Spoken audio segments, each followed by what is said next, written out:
Expert or aggregator? My dark secret. Hi, I'm Brian Pombo.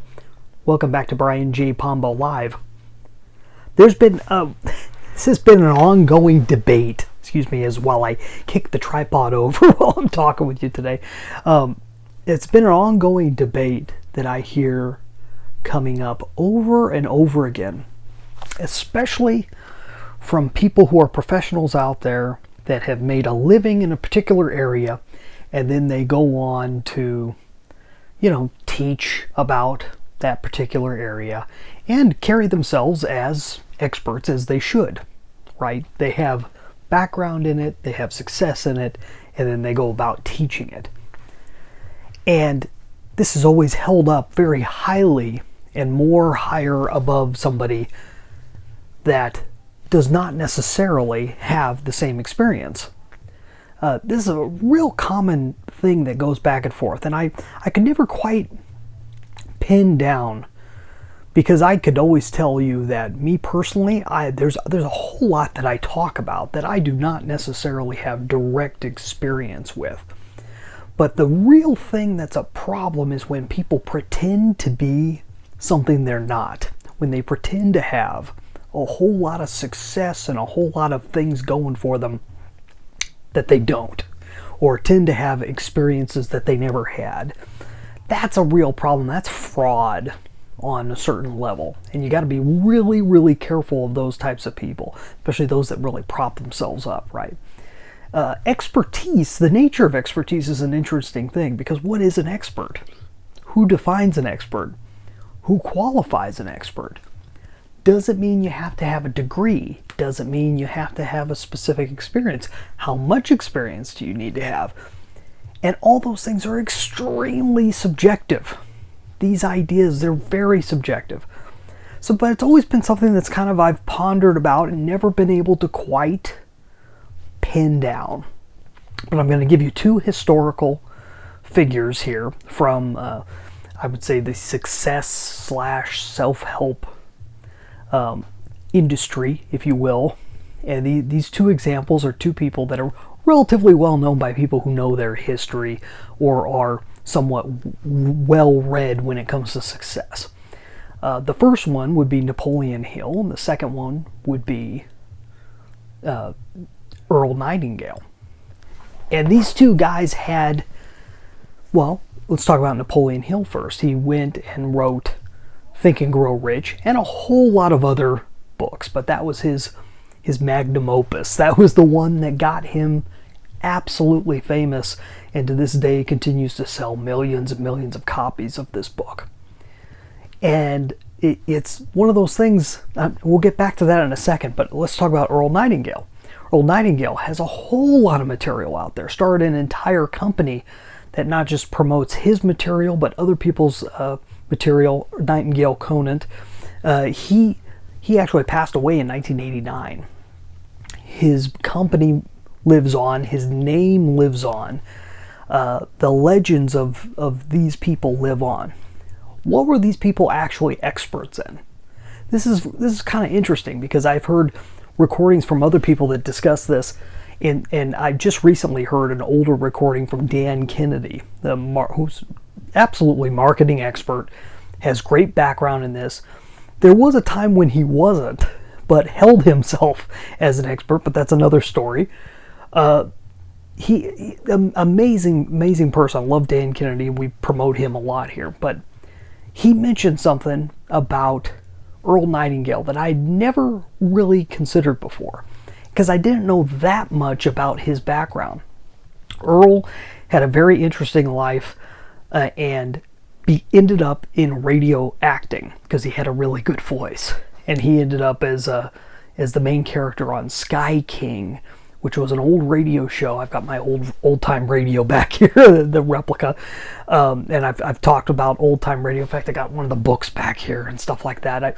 It's one of the things I like bringing up because it's odd and it's unusual for people my age to talk about these things. But there was a show called Sky King, and this was an ongoing radio show where the guy would fly around in a plane and have adventures. Earl Nightingale played this character, and it was a popular show for its time. It ended up becoming a TV show, and he wasn't involved with that, but he did the radio show. He also did a lot of other radio announcing. Ended up doing an audio for a condensation of Think and Grow Rich, which I'll talk about in a moment, but had very little involvement, to my understanding, in success or business-oriented things at all, up until the point when he put out the Strangest Secret audio out back then in a record form, and it became this massive hit. And he ended up putting out more and more. He became a so-called expert with really no claim to fame for expertise. Take that back a little bit. A lot of his material was based off of Napoleon Hill. Like I said, he read Think and Grow Rich, or read it out loud. And Think and Grow Rich, also written by a gentleman who had very little background in success whatsoever, except that he was a newspaper writer and magazine writer, and was somewhat of a journalist, and had spoken to some very famous figures in history. Thomas Edison, Andrew Carnegie, and he had this story of how Andrew Carnegie set him off on this mission to speak to all these famous and not so famous people that had made a lot of money, to find all the great secrets of success and put them out there in a book form someday. He went out and did this. What is it? He aggregated all this material and put it out. Not from him really having experienced it. That's not what he talks about much in the book, if you've ever read Think and Grow Rich. He talks about everyone else's experiences. He was an aggregator. An aggregator versus an expert, although he ended up being seen as an expert in the long run.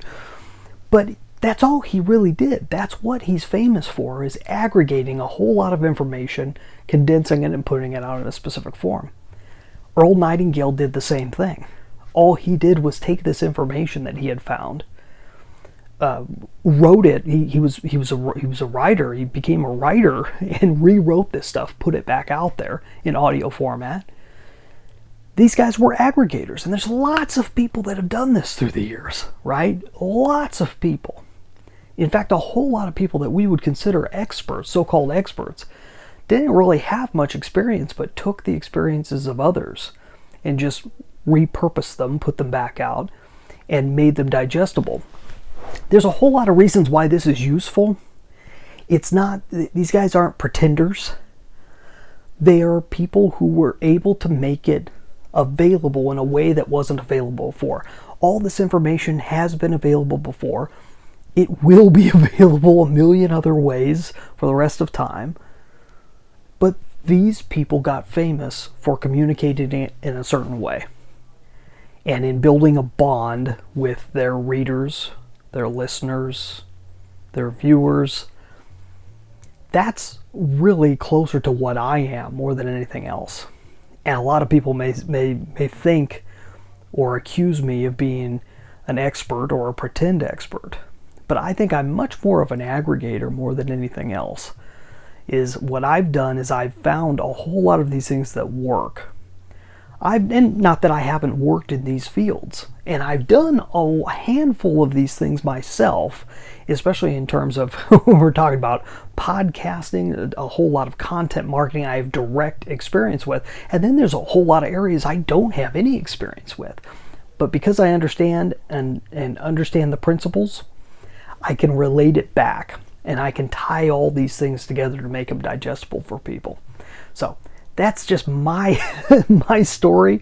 It's a little bit of a dark secret, but it is what it is, and maybe it makes sense to you, or maybe it doesn't. Go check out my book, 9 Ways to Amazon Proof Your Business. Perfect concept of aggregation. This is what this book is about. In fact, I talk about all these different sources that you can go look this stuff up and get a free copy, AmazonProofBook.com. That's all I have for tonight. You have a good one. We'll be back tomorrow. In the meantime, get out there and let the magic happen.